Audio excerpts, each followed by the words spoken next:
Começa agora o Gospel News. Hoje é quarta-feira, dia 4 de março de 2026. Eu sou Karen Crisóstomo e nós vamos juntos aqui pela Rede Gospel de televisão e também pelo YouTube Rede Gospel TV Oficial com as principais notícias do Brasil e do mundo. Vamos aos destaques de hoje. Daniel Vorcaro é preso em São Paulo e ministro André Mendonça cita ameaças às investigações e organização criminosa. Nova pesquisa mostra que 80% dos feminicídios foram cometidos por atual ou ex-companheiro e estado de São Paulo registra recorde no número de casos. Ataques contra Irã se intensificam no 5º dia de guerra e Estados Unidos usam torpedo pela primeira vez após o fim da Segunda Guerra Mundial. Últimos foragidos de estupro coletivo se entregam no Rio de Janeiro. E ainda, contagem regressiva para a Copa do Mundo 2026. Estados Unidos, Canadá e México se preparam para receber 48 seleções. Essas e outras notícias do Brasil e do mundo, agora no Gospel News. Boa noite. O dono do Banco Master, Daniel Vorcaro, foi preso em São Paulo na manhã de hoje pela Polícia Federal. A decisão foi do ministro do Supremo Tribunal Federal, André Mendonça, que citou ameaças às investigações e a opositores em ainda organização criminosa e danos financeiros. A Polícia Federal foi às ruas de São Paulo para a terceira fase da Operação Compliance Zero, que investiga a possível prática dos crimes de ameaça, corrupção e lavagem de dinheiro praticados por organização criminosa. Vorcaro foi preso na manhã de hoje. Ele já havia sido preso em novembro do ano passado ao tentar embarcar para a Europa em um avião particular. Para a Polícia Federal, ele tentava fugir do país. O cunhado do banqueiro, Fabiano Zettel, também foi preso após se entregar na Superintendência da Polícia Federal. A defesa dele afirmou que Fabiano está à inteira disposição das autoridades.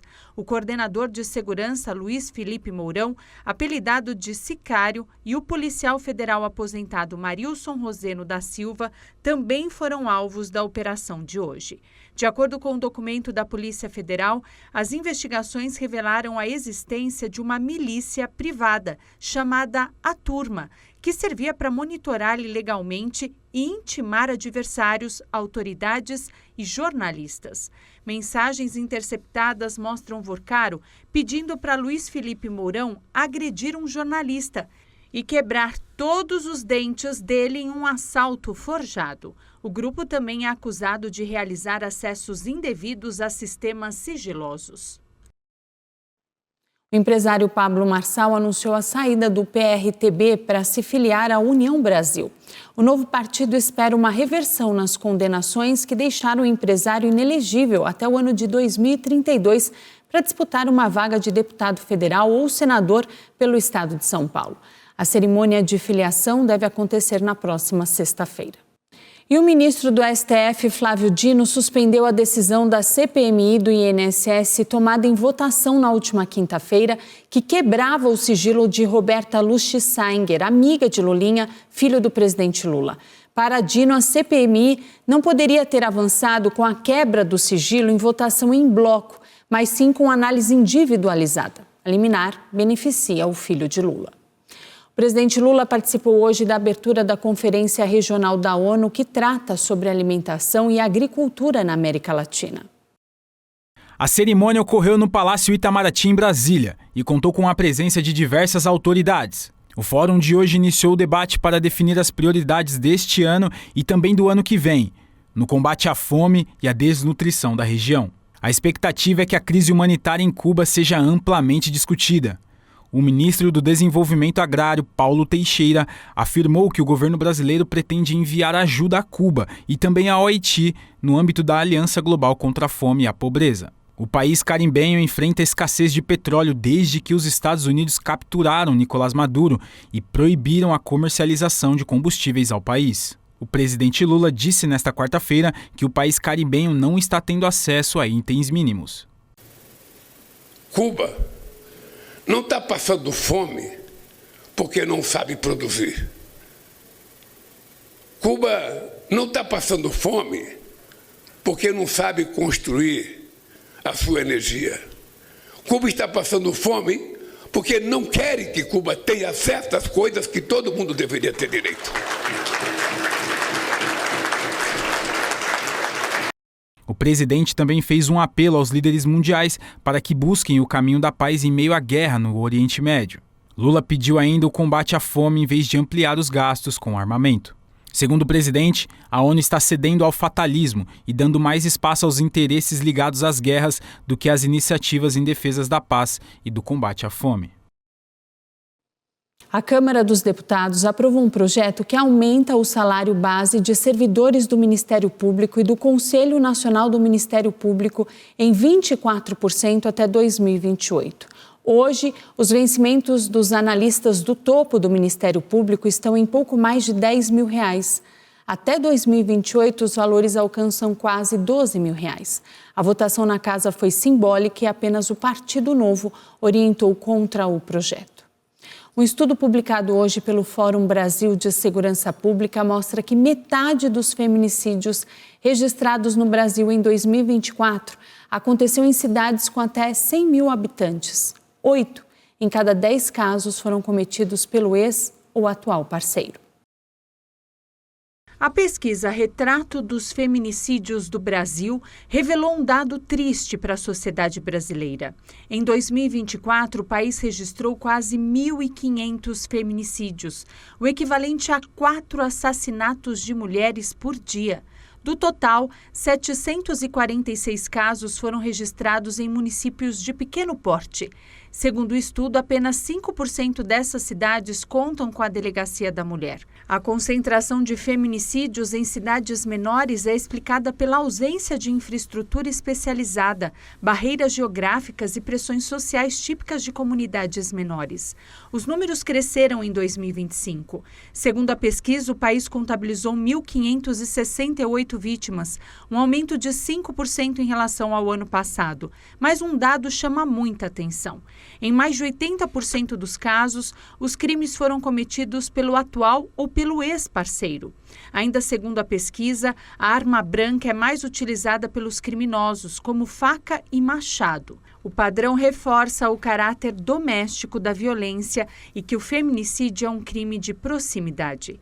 Dados mais recentes e específicos do retrato mostram que o estado de São Paulo voltou a bater um recorde negativo. O mês de janeiro deste ano foi o mais violento para as mulheres, com 27 feminicídios registrados. A guerra no Oriente Médio seguiu com muita violência nesta quarta-feira. Ainda na madrugada, os Estados Unidos afundaram um navio militar do Irã e, como resposta, mísseis iranianos foram lançados contra Israel e países da região. A guerra nesta quarta-feira ganhou novas proporções. Uma fonte da Força Provisória das Nações Unidas no Líbano afirmou que o exército de Israel entrou em vários povoados e aldeias no sul do país. Ontem, o ministro da Defesa israelense ordenou que as forças assumissem posições adicionais em território libanês, com o objetivo de estabelecer uma zona de contenção contra o Hezbollah. Enquanto Israel avança por terra na fronteira com o Líbano, os Estados Unidos seguiram com os ataques contra o Irã. A capital do país, Teherã, foi alvo de muitas bombas ao longo desta quarta-feira. Deste outro ângulo, é possível ver mais colunas de fumaça no céu. Na tarde de hoje, o Centro de Comando dos Estados Unidos publicou novos vídeos de ataques contra lançadores de mísseis iranianos. A estratégia americana e israelense de acertar os lançadores de mísseis do Irã fez efeito. Segundo um balanço divulgado nesta quarta-feira, as forças iranianas estão lançando menos mísseis contra Israel e países da região. No primeiro dia de guerra, o Irã lançou 350 mísseis e 294 drones.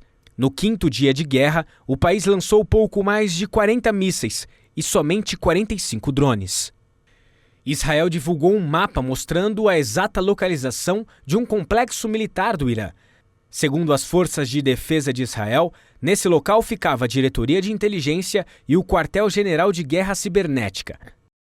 A guerra também chegou a países que por ora não tinham nada a ver. É o caso da Turquia. Um míssil balístico do Irã foi abatido enquanto sobrevoava o espaço aéreo turco. Segundo informações, a defesa foi feita por membros da OTAN, a partir do Mar Mediterrâneo.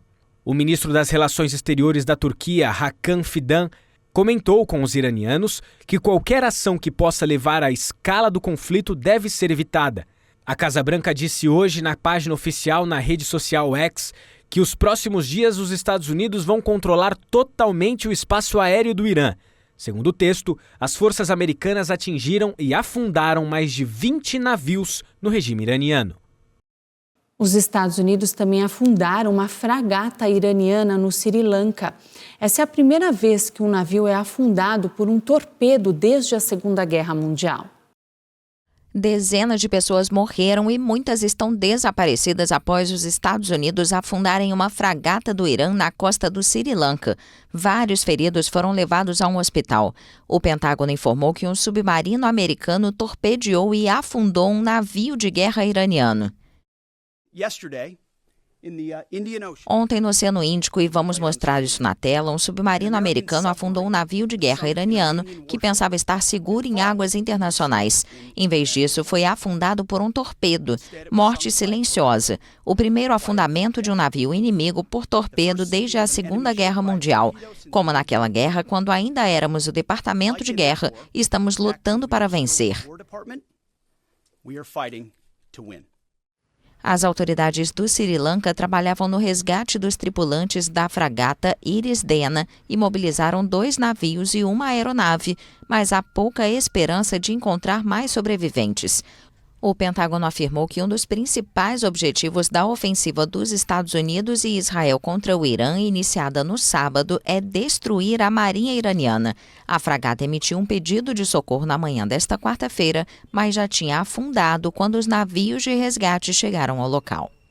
O exército dos Estados Unidos anunciou que quase 2.000 alvos iranianos foram atingidos desde o início da guerra. O almirante Brad Cooper afirmou que mais de 50.000 soldados e 200 caças estão envolvidos na operação. O comandante militar americano no Oriente Médio, o almirante Brad Cooper, disse que as forças dos Estados Unidos tinham atacado quase 2.000 alvos no Irã até agora. Segundo Cooper, foram atingidas severamente as defesas aéreas do Irã e destruídos centenas de mísseis balísticos, lançadores e drones iranianos. Mais de 50.000 soldados, 200 caças, 2 porta-aviões e bombardeiros dos Estados Unidos estão participando desta operação e mais recursos estão a caminho, representando o maior reforço militar dos Estados Unidos no Oriente Médio em uma geração. Cooper também afirmou que as primeiras 24 horas da operação foram quase o dobro da escala do primeiro dia dos bombardeios sobre o Iraque, em 2003. O comandante declarou que os Estados Unidos seguem com ataques ininterruptos contra o Irã. A agência oficial do Irã disse hoje que passa de 1.000 o número de mortes na guerra. Entre eles estão civis, militares e também autoridades. O país também anunciou o adiamento da cerimônia fúnebre do Ayatollah Ali Khamenei. A agência não informou a nova data, mas indicou que o enterro vai acontecer na cidade sagrada de Mashhad, a segunda maior cidade do país. O governo brasileiro voltou a se manifestar sobre a guerra no Oriente Médio e pontuou que não há brasileiros entre as vítimas. Em nota, o Itamaraty disse acompanhar com preocupação a escalada do conflito e que está orientando comunidades brasileiras na região por meio de sites oficiais e redes sociais. Um navio russo carregado com gás natural liquefeito afundou no mar do Mediterrâneo após um suposto ataque ucraniano. Uma autoridade da Líbia afirmou que a embarcação chegou a pedir socorro durante a noite, pouco depois de ser atingida. 30 tripulantes foram resgatados. O navio MV Arctic Metagaz, que transportava gás russo no Mediterrâneo, quase foi partido ao meio ontem após uma explosão misteriosa. A Líbia informou que o navio chegou a pedir socorro. Imagens divulgadas mostram o tamanho do buraco no casco da embarcação. O Ministério dos Transportes da Rússia acusou a Ucrânia de atacar o navio com drones navais e revelou que 30 tripulantes foram resgatados. O navio Metagaz havia partido da cidade de Murmansk, no noroeste da Rússia, com destino a Port Said, no Egito. A China iniciou hoje uma das mais importantes reuniões do ano. O país deve revelar as metas de crescimento e orçamento militar. Milhares de parlamentares e representantes do Partido Comunista de toda a China se reúnem esta semana em Pequim para a importante reunião política anual conhecida como 2 sessões. O evento, com grande cobertura da imprensa, é supervisionado pelo presidente Xi Jinping e acontece em um momento de grande tensão mundial após o início da guerra no Oriente Médio.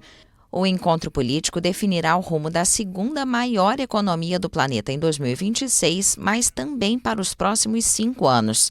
Até o momento, o governo não deu qualquer indício de que a guerra no Oriente Médio poderia ter um impacto no encontro dedicado em grande parte a definir a política interna. Mas analistas esperam que as 2 sessões confirmem o rumo definido pelo presidente Xi e estão atentos a qualquer possível indício de mudança política anunciada no Grande Salão do Povo. O país anunciou as destituições de vários funcionários de alto escalão, incluindo generais, à medida que o evento se aproximava. Xi iniciou uma rigorosa campanha anticorrupção desde sua chegada ao poder em 2012. Apesar da intensa guerra comercial travada com os Estados Unidos em 2025, antes de uma trégua frágil anunciada em outubro, a China registrou um superávit comercial recorde de quase 1 trilhão e 200 bilhões de dólares, ou mais de 6 trilhões de reais. O país asiático enfrenta dificuldades para recuperar o dinamismo que tinha antes da pandemia, porque sua economia continua sofrendo os efeitos prolongados de uma grave crise imobiliária. O governo de Cuba autorizou pela primeira vez em quase 60 anos a associação entre empresas públicas e privadas. O decreto entra em vigor a partir de abril. O governo cubano autorizou pela primeira vez em quase 60 anos a associação entre empresas públicas e privadas, embora vá manter o monopólio estatal nos setores de educação, saúde e defesa. Segundo o texto publicado no Diário Oficial, um decreto-lei do Conselho de Estado regula as associações de entidades empresariais estatais e não estatais para a constituição de sociedades de responsabilidade limitada mistas. O decreto vai entrar em vigor no começo de abril. As novas entidades terão autonomia empresarial e poderão determinar o número de funcionários e seus salários, bem como abrir estabelecimentos comerciais em Cuba e no exterior. Também poderão exercer todo tipo de atividade, exceto a prestação de serviços de saúde e educação e atividades relacionadas às instituições armadas. Em 2021, o governo cubano autorizou a abertura de pequenas e médias empresas privadas com até 100 funcionários em alguns setores da economia, após uma proibição de quase 6 décadas. Diante das dificuldades do Estado em meio a uma crise econômica sem precedentes, marcada pelo reforço do embargo americano, queda do turismo, fracasso da reforma monetária e pelas fragilidades estruturais das empresas estatais, o setor privado ganhou espaço na economia cubana nos últimos anos. Em 2005, as cerca de 9,9 mil empresas privadas do país representavam 15% do produto interno bruto e empregavam mais de 30% da população economicamente ativa. A seguir, últimos suspeitos de estupro coletivo se entregam à polícia no Rio de Janeiro. E jovem Alana Anísio recebe alta hospitalar e é recebida com festa.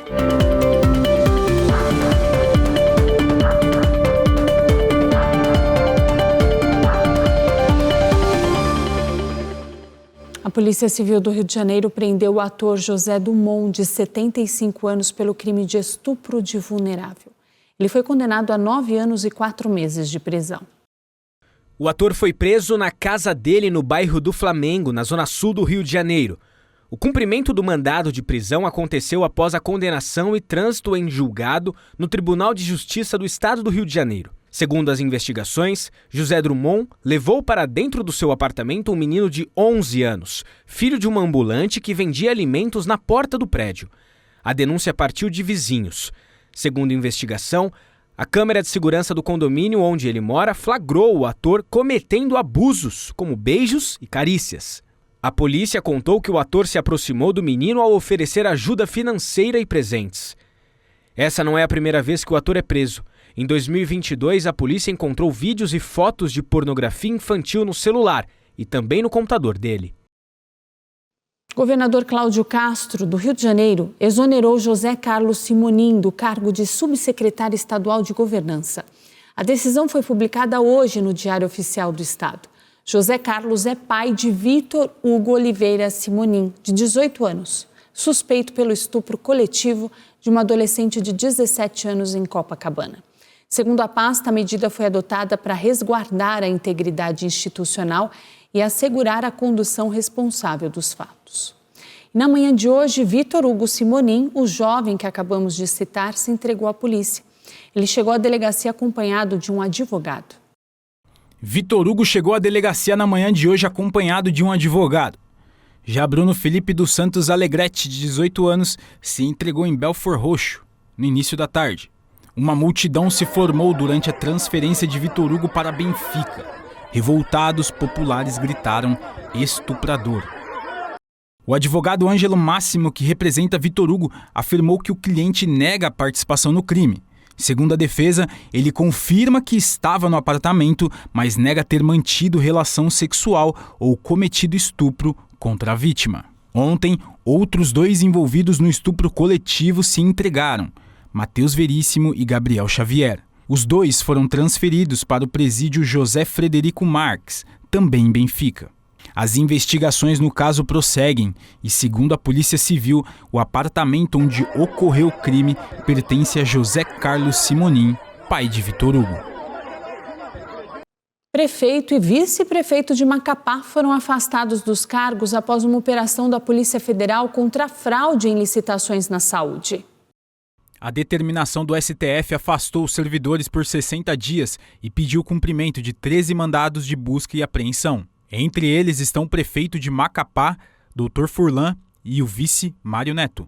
A polícia investiga um esquema de fraude em licitação para execução de obras do Hospital Geral Municipal de Macapá. Há indícios de um esquema criminoso envolvendo agentes públicos e empresários para o desvio de recursos públicos e lavagem de dinheiro. As investigações indicam que a ex-mulher do prefeito de Macapá também recebeu uma transferência de R$100 mil de um dos sócios da empresa Santa Rita Engenharia, a vencedora da licitação. As defesas dos envolvidos não se pronunciaram. E a jovem Alana Anísio, de 20 anos, recebeu alta hospitalar na manhã de hoje. Ela estava internada desde o dia 6 de fevereiro, após levar mais de 30 facadas. A jovem Alana deixou o local com muita festa. Dentro do hospital, os funcionários e os familiares aplaudiram a jovem pela recuperação.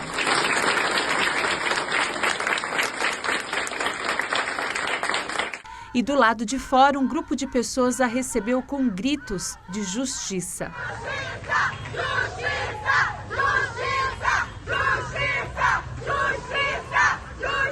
Na manhã de hoje, a mãe da jovem, Jader Lucy, publicou imagens da família em uma rede social e escreveu que hoje é o dia do renascimento do amor da vida dela. Ela disse ainda que foram dias de espera, mas que Deus deu a vitória. Alana foi atacada por Luiz Felipe Sampaio no mês passado. O jovem invadiu a residência dela após ter um pedido de namoro recusado. Luiz está preso e foi autuado por tentativa de feminicídio.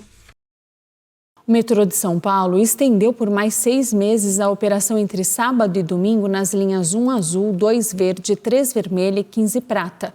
O transporte vai continuar funcionando 24 horas ainda em caráter experimental.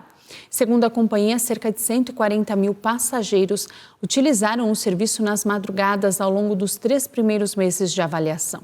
A nova etapa vai permitir observar o comportamento da demanda fora do período de férias escolares e em datas com maior concentração de eventos na cidade. E no próximo bloco, a contagem regressiva para a Copa do Mundo e as obras dos estádios que vão receber os jogos.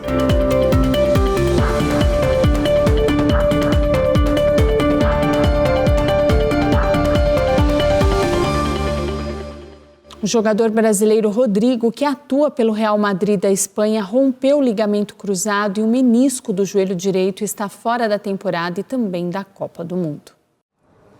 O atacante Rodrigo, do Real Madrid, sofreu uma grave lesão no joelho e está fora do restante da temporada europeia e da Copa do Mundo de 2026. Em comunicado, o clube espanhol informou que o brasileiro foi diagnosticado com uma ruptura do ligamento cruzado anterior e do menisco lateral da perna direita. Apesar da nota não especificar o tempo de recuperação, jogadores com este tipo de lesão demoram no mínimo 6 meses para retornar aos gramados. O atacante de 25 anos se machucou na segunda-feira durante a derrota do Real Madrid para o Getafe por 1-0 pelo Campeonato Espanhol. Ele entrou aos 10 minutos do segundo tempo e se queixou de dores, mas conseguiu continuar em campo até o final da partida. A Confederação Brasileira de Futebol desejou uma pronta recuperação ao jogador e se colocou à disposição para ajudar no que for preciso. Rodrigo era um potencial titular da seleção brasileira de Carlo Ancelotti na disputa da Copa do Mundo, principalmente na eventual ausência de Neymar. Desde que o italiano assumiu o comando em junho do ano passado, o atacante fez 4 jogos com a amarelinha, sendo 3 como titular, e anotou 2 gols e 1 assistência. E falando em Copa do Mundo, faltam menos de 100 dias para o pontapé inicial do torneio. 1, 2, 3... Esta terça-feira marcou os 100 dias para a Copa do Mundo de 2026, que será disputada nos Estados Unidos, Canadá e México. Em cerimônia com a presença dos mascotes e representantes das federações anfitriãs, uma réplica do icônico Empire State Building, em Nova York, foi iluminada com as cores das bandeiras dos 3 países sedes. A abertura do Mundial, que vai ter 48 participantes pela primeira vez, será no dia 11 de junho, no Estádio Azteca, na capital mexicana. Esta edição da Copa vai ter 104 partidas, disputadas em 16 estádios espalhados ao longo de 4.000 quilômetros. A maior parte dos confrontos vão ser disputados nos Estados Unidos, incluindo a final do dia 19 de julho, no MetLife Stadium, em Nova Jersey. Quase 7 milhões de ingressos foram colocados à venda e o presidente da FIFA, Gianni Infantino, prevê uma arrecadação recorde de 11 bilhões de dólares.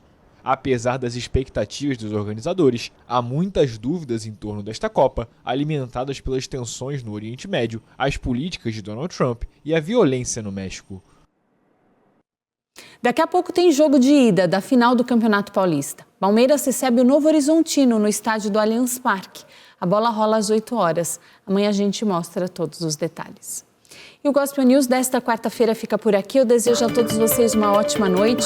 Amanhã, a partir das 7, estamos de volta com as principais notícias do Brasil e do mundo. E até lá você fica muito bem informado no YouTube Rede Gospel TV Oficial e também no Spotify Gospel News em 3 minutos. Uma boa noite. Até amanhã.